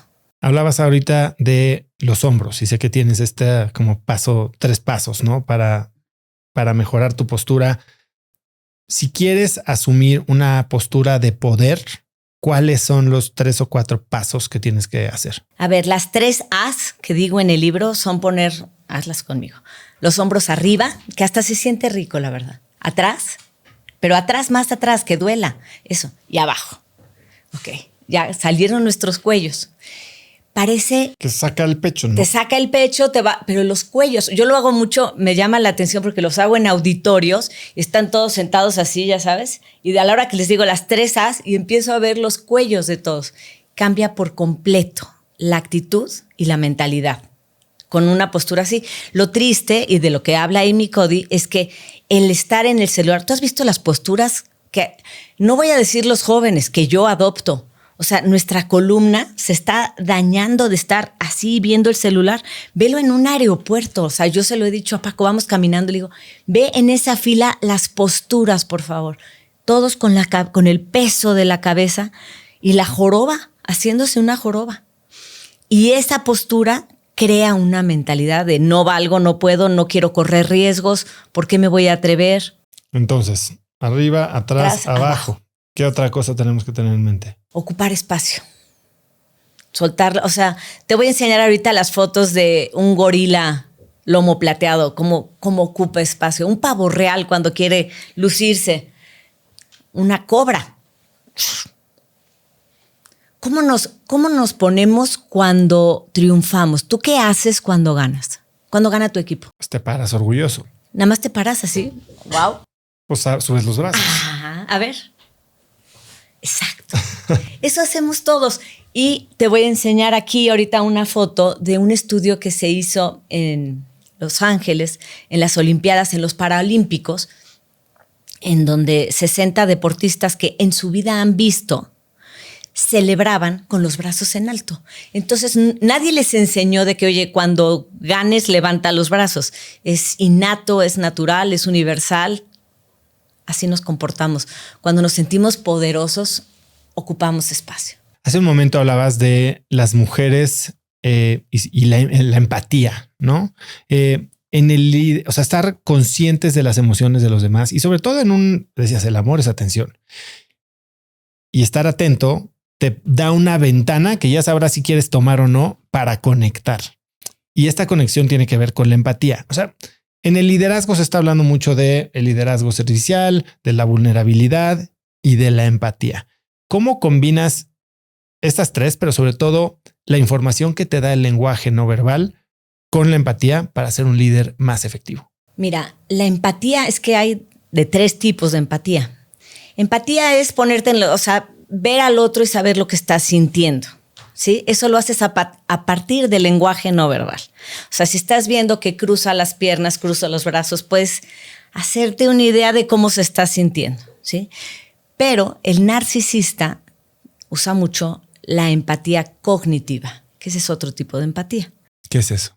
Eso es, yo sé de qué pie cojeas. Yo sé que en tu casa son susceptibles al tema del chocolate porque una fábrica se quemó, no sé qué, y yo te quiero hacer sentir mal y te traigo un chocolate. O sea, es saber de qué pie cojeas.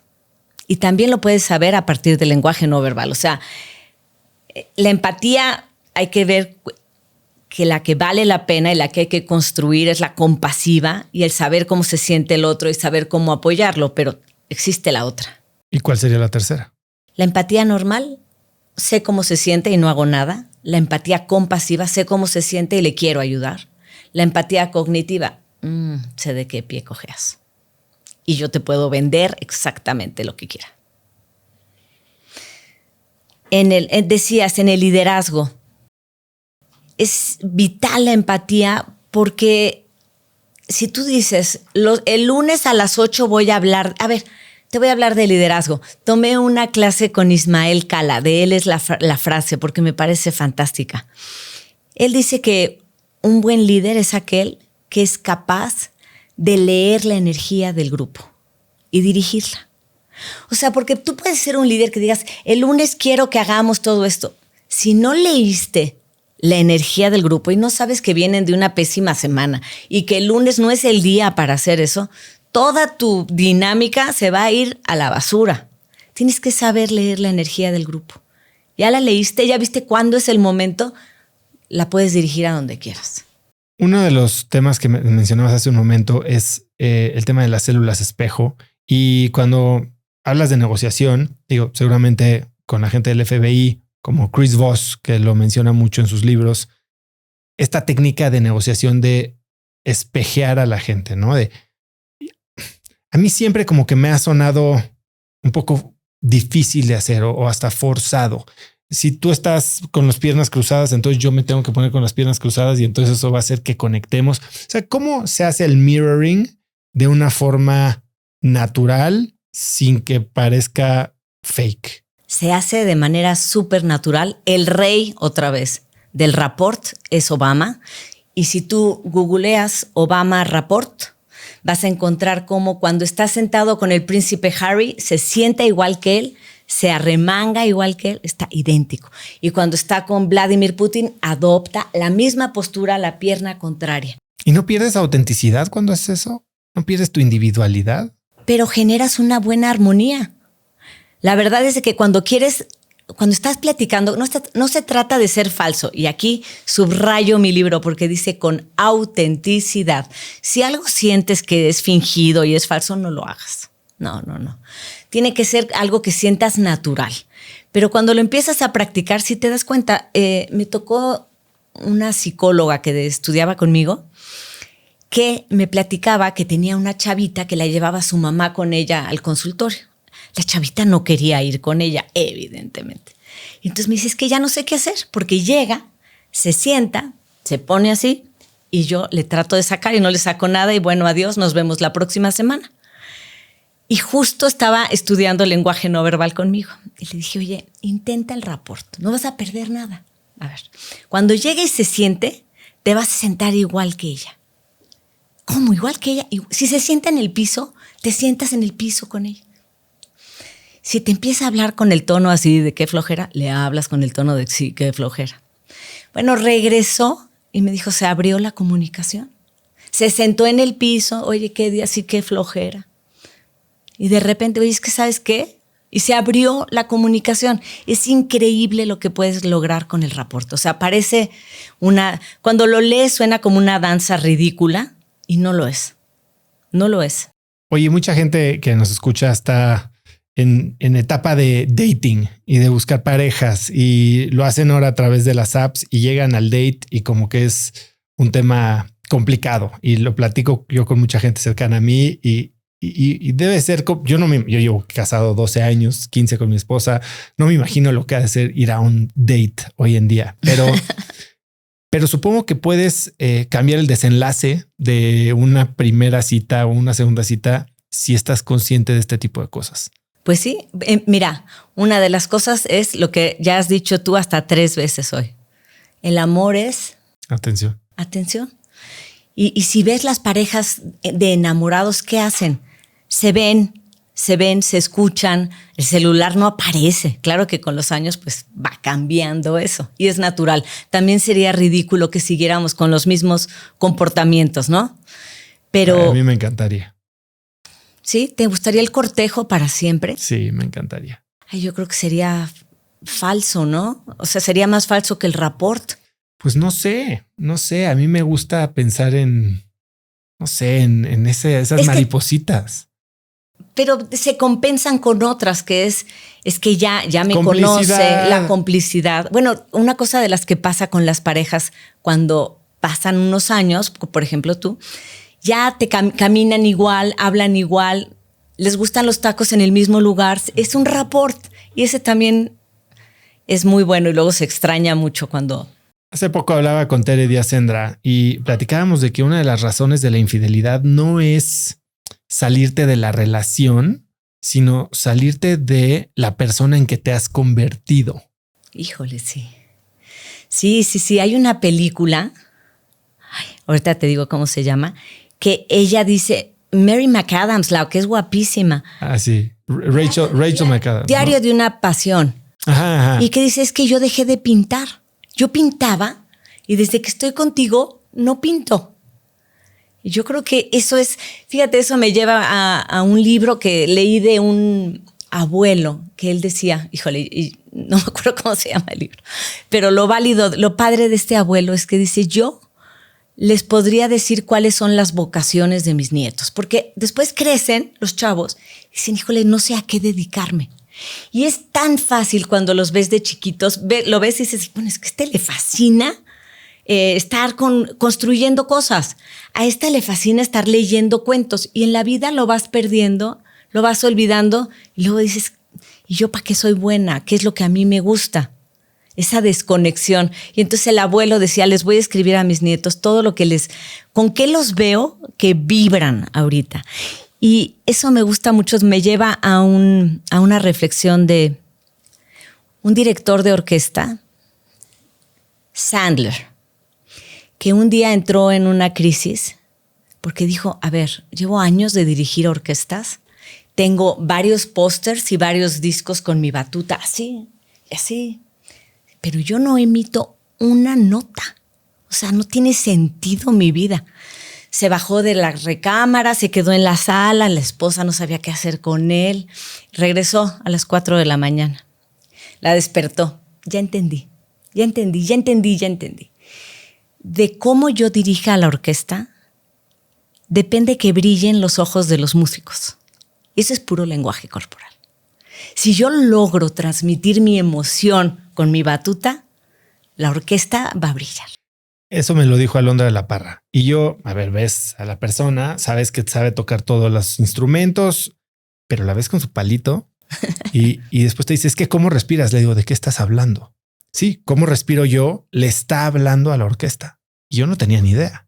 Es ese lenguaje y lo ves en este director, en Alondra de la Parra, pero lo ves en el director de la empresa. ¿Cómo llega? ¿Hace brillar los ojos de los demás? ¿Cree realmente en lo que está haciendo? Eso solamente lo muestras con lenguaje no verbal. Vamos más allá del cuerpo, porque hemos hablado de las manos, los pies, los ojos, el abdomen, el cuello, la espalda, la postura, pero hay muchas más cosas, ¿no? La presencia. Y no estoy hablando de la ropa ni de eso. La presencia. Por ejemplo, Churchill, ¿no? Cuando entraba en un salón y se formaba un silencio. Dicen que Margaret Thatcher, con que dejara la bolsa, donde estaba la bolsa de Margaret Thatcher, había un respeto en el recinto porque estaba Margaret Thatcher. Entonces, ¿cuál es tu presencia? ¿Cómo llegas? ¿Cómo llegas nervioso? ¿Llegas acelerado? ¿Saludas? ¿Llegas viendo el celular? Hay que construir esa presencia. Y la otra cosa que es dentro del carisma es saber cuál es tu poder. Porque todos tenemos que tener un poder y te buscan por un poder. Puedes ser poderoso porque tienes mucho dinero. O puedes ser poderoso porque tú sabes cómo resolver las cosas.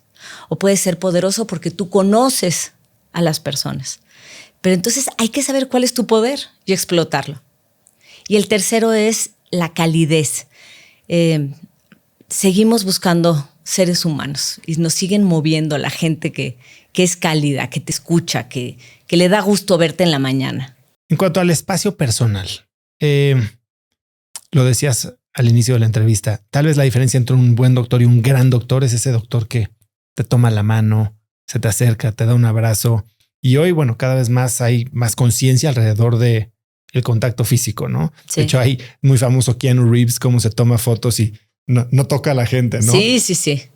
Sobre todo a las mujeres, porque hay una connotación sexual. O sea, si un hombre te pone, creo que hubo una foto hace poquito con una cantante, Rosalía, que la tomaron de la cintura y se incomodó por completo. Y tiene toda la razón. ¿Por qué el hombre se siente con el derecho de llegar y ponerle la mano en la cintura? Pero el espacio personal. El espacio personal lo estableció un antropólogo, Edward Hall. Y él dice que hay como una burbuja alrededor de ti, en donde si alguien se acerca un poquito más, te incomoda, ¿no?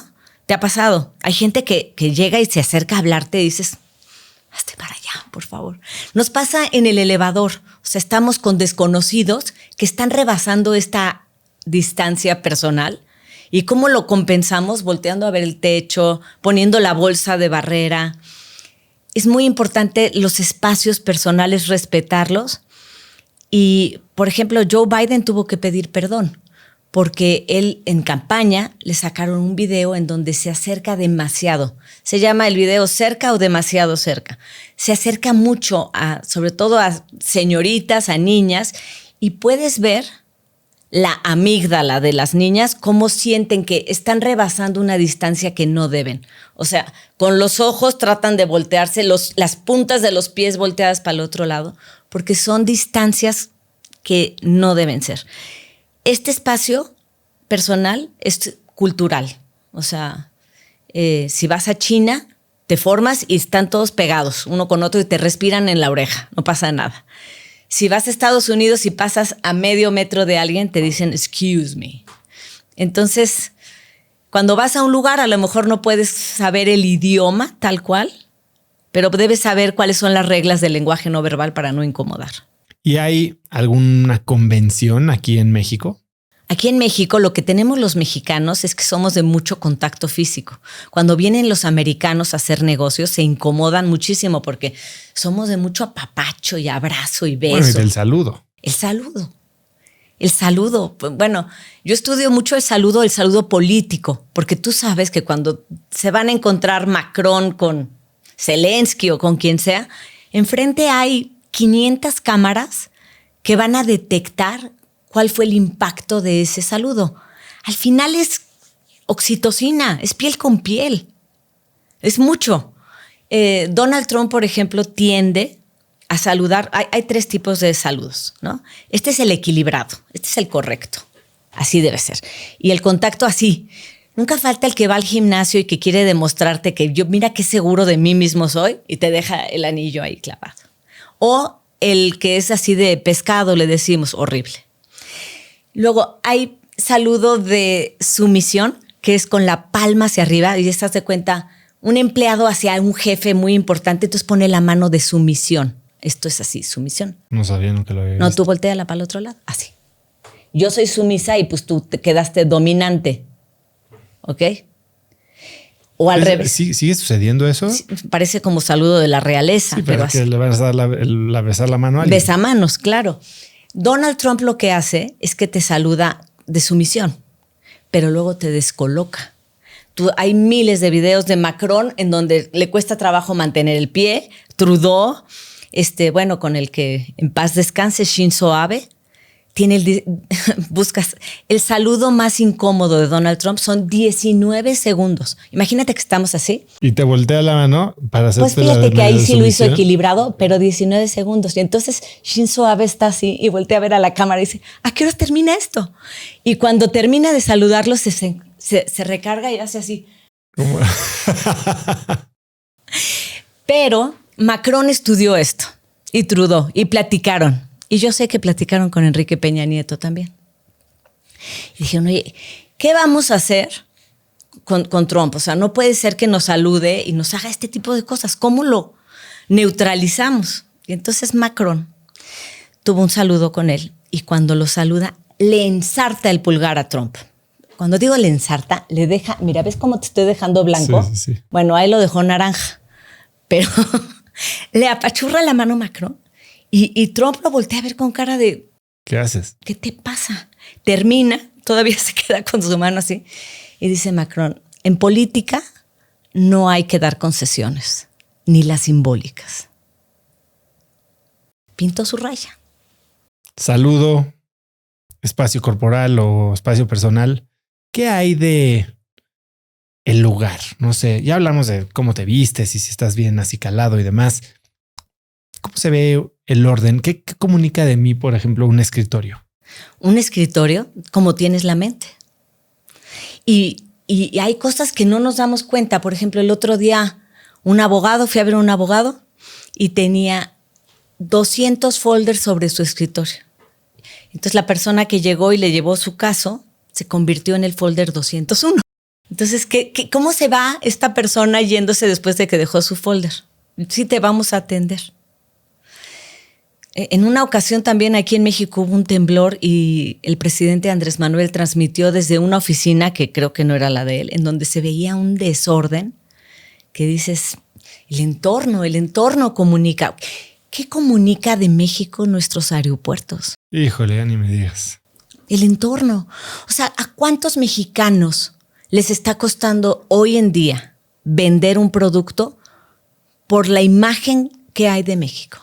Y esa imagen tiene mucho que ver con los aeropuertos, en donde llegas y hay 3 baños, pero 2 no jalan, pero hay un foco que parpadea como si estuvieras en una discoteca. El olor. Uy, el olor comunica muchísimo. Hay empresas que han invertido millones de dólares en que tengas un olor agradable. Nike lo demostró, mejoró el aroma y mejoraron las ventas. Hay personas que no soportan su olor. Según mi maestro de Los Ángeles, Dr. Jack Brown, dice que, eso yo no lo he comprobado, eso lo dice él, que es tu ADN, que a veces puedes ver a una mujer guapísima, encantadora, pero el olor dices no puedo. Y que es tu ADN diciéndote con ella no. Eso no lo sé. Pero fíjate, también tuve un maestro en San Francisco que él se dedica, es un experto en lenguaje no verbal y se dedica a hacer interrogatorios a militares. Les cacha todas. Y me dijo, ¿qué crees? No me di cuenta cuando mi esposa me estaba siendo infiel. Dice, o sea, hasta la liebre más lista se le van.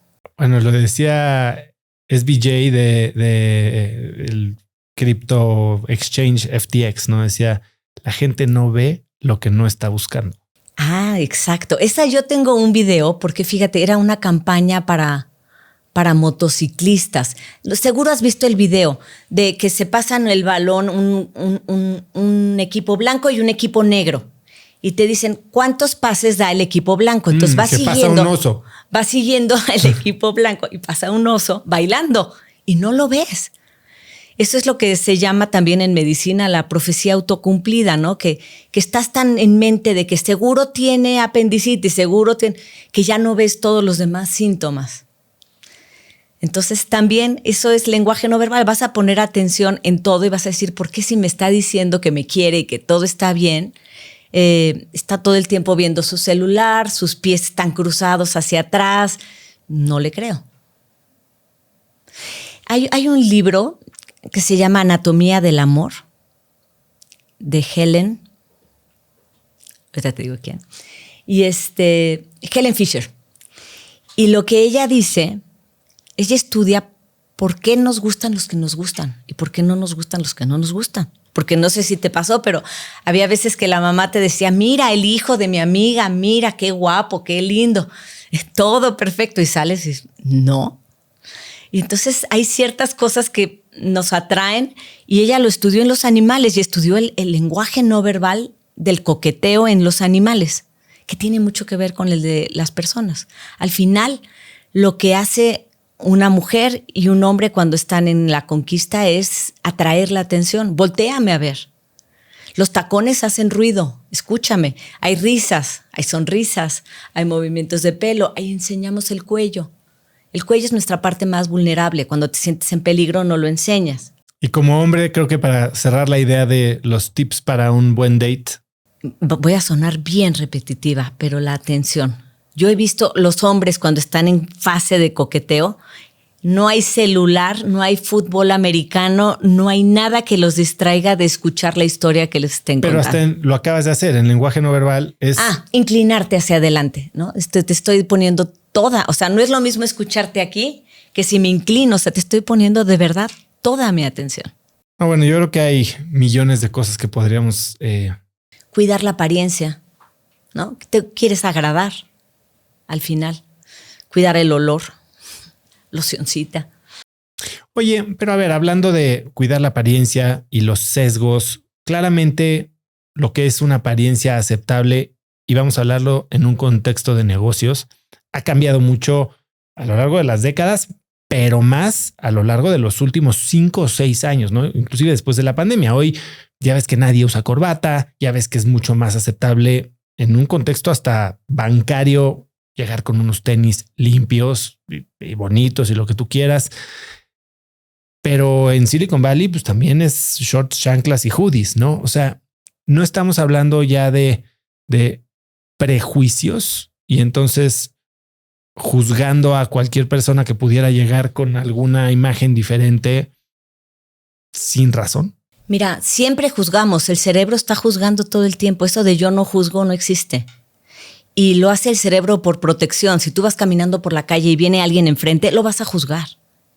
Y si haces caso a tu instinto, a lo mejor te puedes salvar de que te pase algo malo. Entonces, la apariencia sí ha cambiado con la pandemia. Tiene que ver mucho con la psicología. Cuando la estás pasando mal, lo que quieres es comfort food y comfort clothes. O sea, ropa de algodón. No sé si has visto los nuevos materiales de las marcas de deportes que son casi pijamas. Sí. Pero también lo que ha ocurrido y lo que ocurrió en la pandemia es que nuestro cerebro responde a eso. Tú tienes tus chanclas de fin de semana. No. Ay, yo sí. Las chanclas de fin de semana es ya, apagamos el cerebro y estamos de vacaciones. ¿Qué pasa si estás en la pandemia, estás en una videoconferencia y traes las chanclas del fin de semana? Empezaron todos los creativos con que, oye, no se me ocurre nada. No sé por qué, pero no se me ocurre nada. Claro, estás en pants y tu cerebro está diciendo estoy de vacación. O sea, también la ropa te pone en cierto modo, así como el lenguaje no verbal.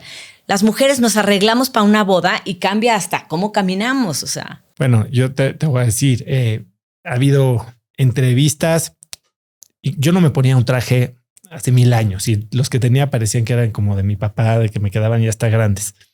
Y para Shark Tank hace año y medio, una empresa en la que yo invertí, que se llama Havoc, me hizo unos trajes, ¿no? Y unos trajes a la medida padrísimos. Y llegaba yo a Shark Tank y me ponía ese traje y se sentía increíble.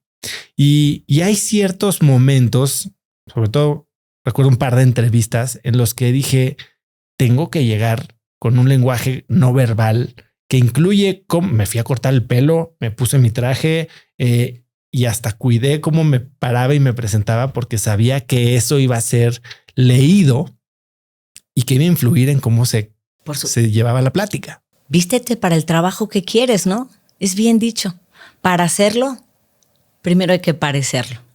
Y me toca mucho hablar en empresas porque algún directivo me dice, oye, ¿cómo les digo a las chavas que es muy delicado y es más, es hasta penado? Bueno, y ahorita no le puedes exigir a nadie. Claro que no, pero sí puedes hacer un poco de conciencia. ¿Cómo? A ver, ¿cómo se hace eso? Tú estás diciendo como que sí tiene que haber algo o se pueden poner ciertos estándares. Yo no sé si eso es como que jugarle al valiente, caray. Pues en una empresa sí se pueden poner ciertos estándares. Yo, por ejemplo, si ves a la gente de Bimbo cómo se viste y ves a los choferes de Bimbo impecables de blanco, es una imagen de una empresa. Entonces, si quieres pertenecer a la empresa, pues también cuando tú sales, das la cara de esa empresa. Lo decía John F. Kennedy, lo decía muy bien. Él estaba en el Air Force One y se estaba tardando en bajarse, ¿no? Y estaba con el cepillo y ya bájese, lo está esperando el mandatario, no sé qué. Y él dijo, espérenme tantito, porque cuando me baje del avión, el que se baja no es John F. Kennedy. El presidente. Se baja el presidente de los Estados Unidos. Entonces tú también trabajas en una empresa y cuando vas a vender, no eres Julieta, o sea, eres también la cara de la empresa. Y eso nos pasó mucho en este sexenio. O sea, yo fui duramente criticada en un tuit por ahí por Tatiana Cloutier, que iba como representante secretaria de Energía de México y traía un vestido que parecía de tela de, no sé, o sea, muy feo. Y zapato abierto. El zapato abierto no es profesional porque no le queremos ver los dedos a nadie. Ahora, si tú respetas el protocolo, no estamos hablando de dinero, el protocolo, un traje de pantalón y saco, para que se hable de lo que tú vas a decir y lo que tú vas a proponer y no de tu imagen. Pero para que sea protocolo no debería estar establecido. Está establecido y lo ponen en las invitaciones, pero te ponen o formal o vestimenta ejecutiva. Y eso ya se presta a que cada quien considere lo que...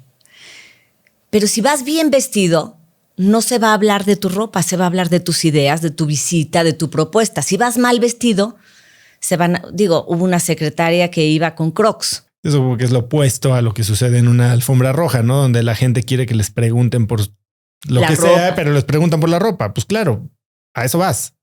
¿Quién se los diseñó y todo? Que de hecho lo usan, ¿no? Ahorita, por ejemplo, Kamala Harris, uno de los diseñadores se llama Sergio Hudson y lo quiere apoyar. Y la verdad es que con la ropa puede mandar mensajes poderosos. En una convención ella usó un traje púrpura porque era vicepresidenta y quería unir lo rojo de lo republicano y lo azul de lo demócrata. O luego viste de blanco para rendir tributo a las mujeres que lucharon por el voto. Entonces, puedes mandar un mensaje. Yo creo que también aquí Claudia Sheinbaum ha usado ropa, ha tenido una imagen mucho más cuidada y sobria que el presidente Andrés Manuel, el expresidente. No sabemos quién le diseña las cosas porque no han usado esa firma de decir él le crea la imagen. En Estados Unidos es muy común y no significa que el dinero salga del erario. Normalmente los diseñadores se las prestan. Hoy Claudia Sheinbaum sí usó un vestido con bordado, ha usado con bordados mexicanos, está mandando un mensaje de mexicanidad, que está bien, es sobria. Usaba mucho los colores de Morena, vamos a ver si ahora como presidenta por ahí muestra un guiño con el resto de los mexicanos que no son de Morena. Bárbara, tienes 2 libros. El primero salió hace como 4 años. Sí. Y el segundo es en enero nuevo de año. Paquete. ¿Qué diferencia hay? Porque el título incluso es muy similar, Lenguaje sin palabras y El poder del lenguaje sin palabras. ¿Cuál debería la gente leer si es que hay que elegir uno? No necesitas leer uno para leer el otro, pero en este es como más separado. El amarillo, como más separado. ¿Qué dicen tus manos? ¿Qué dicen tus pies? Separados. Son como los básicos. Los básicos. Y el poder ya son como comportamientos juntos. Cómo mostrar poder, cómo mostrar seguridad. Y de todo lo que tienes hoy en el plato, la gente que asesoras, ¿cuál es el proyecto que más te emociona en los próximos 12 meses? Bueno, me inscribí en un curso que hicieron la CNN junto con la Universidad Iberoamericana, que es estudiar las narrativas de cara al futuro con la inteligencia artificial. Creo que todos tenemos la posibilidad de siempre seguir aprendiendo. Y para cerrar, porque se nos hace tarde y hoy ha sido un día intenso para ti, si pudieras escribir un mensaje en el cielo para que millones de personas lo vieran, ¿qué diría? Híjole, si con algo se quedan después de esta plática es confía en tu instinto. El instinto no es pensamiento mágico sin fundamentos. El instinto es información que has recopilado a partir del lenguaje no verbal. Es ese tono de voz, esa mirada que te dio información muy importante. Confía en ella. No sabes ni por qué lo sabes, pero lo sabes. Si hay una persona que te causa algo que dudas, cree en ese instinto. Pues Bárbara, ha sido ciertamente muy ilustrativo platicar contigo hoy. Tenemos una plática tú y yo pendiente, ya más personal. Eres una crack. Gracias por estar aquí. ¿Dónde la gente puede seguirte, saber más de ti? Sé que estás en muchos medios, pero si quisieran, además de encontrar tus libros, supongo que están en Amazon y en todas las librerías, publicados con Aguilar. ¿Dónde puede la gente contactarte? Estoy en Twitter como @Bartige, en Instagram Bartige sin palabras. Y tengo mi página www.lenguajesinpalabras.mx. ¿Algo que quieras agregar? Nada, muchas gracias. Si te gustó el episodio, por favor, compártelo con alguien utilizando WhatsApp o el link cracks.la/episodios y ayúdanos así a que más gente se entere de nuestro contenido. Suscríbete en Spotify, dale suscribir en YouTube y danos una calificación de 5 estrellas en Apple Podcast para que más gente nos pueda encontrar. Y recuerda que si quieres recibir todos los viernes un correo de mi parte muy breve con 5 tips, artículos, libros, gadgets, frases, cosas que encuentro en internet que me recomiendan mis invitados o mis amigos y que creo que pueden ayudarte a tener una conversación más interesante el fin de semana o una vida más productiva, puedes hacerlo registrándote totalmente gratis en cracks.la/viernes y así recibir mi correo Viernes de Cracks en tu inbox puntualmente todos los viernes. Son más de 100,000 personas las que lo reciben cada semana, así que vas a estar en muy buena compañía. Eso es todo por hoy. Yo soy Oso Traba y espero que tengas una semana de cracks.